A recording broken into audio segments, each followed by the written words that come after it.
Dāmas un kungi, esam ceļā uz Jēkabpili, bet izrādās šodien Krišjānim Kariņam ir apaļa jubileja, dzimšanas diena, 60 gadi. Un, ziniet, ir tāda sajūta, kā saka kazino, kad jāzina, kurā brīdī piecelties no galda un iet projām, ka jūs esat plusos. Un man liekas, ka Krišjāns Kariņš ar Latviju tieši to ir arī izdarījis. Pabija šeit ilgi, bija visādos amatos. Covid afēras laikā sapelnīja droši vien ļoti liels miljonus, manuprāt, vēl visādās tur akcijās un ko klāt.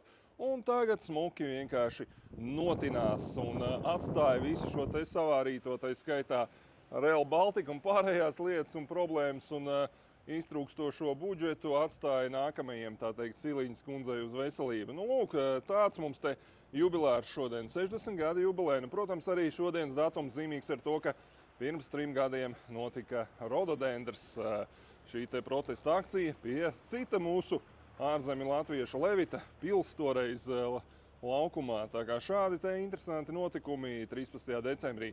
Mani sauc Rudolfs Brēmanis, pievienojoties šim te profilam, tiekamies Jēkabpilī.